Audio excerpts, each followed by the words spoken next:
Yun, so nandito tayo sa Don Quixote, sa Dotonbori. Yan, so bumili tayo ng mga ilang pasalubong natin.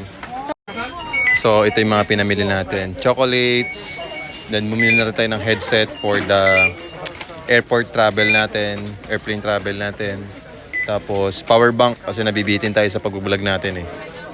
So maganda dito, ipipresent mo lang yung passport mo and then tax-free na yung pamimili mo, yung pinamili mo. So wala na siyang applied tax sa mismong item. Kasi katulad sa Pilipinas, di ba? May tax yung mga kinakain natin, yung pinamimili natin. Dito sa Don Quixote, sa Yellow Building, okay, kompleto yung items dito na pampasalubong, etc. Yan, so bumili tayong Starbucks, coffee, and then chocolates, and then JBL na headset, and then power bank na Anker. So made in Japan talaga siya, kaya nag-invest na tayo sa, sa power bank.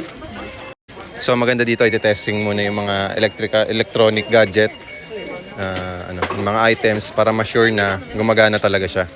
So dito lang naman to located sa Dotonbori, sa may Osaka, Japan. So napakaganda dito, maraming bumibili.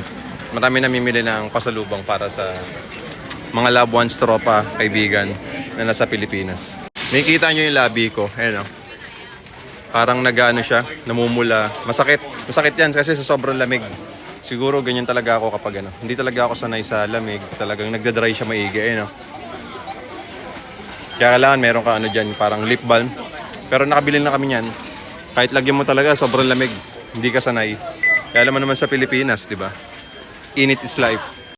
Hanggang 6th floor dito, so marami ka mapapamili. Parang pabango, damit, okay, mga makeup, mga cosmetics, lahat ng mga electronic gadget meron. Kaya naman kompletong-kompleto talaga.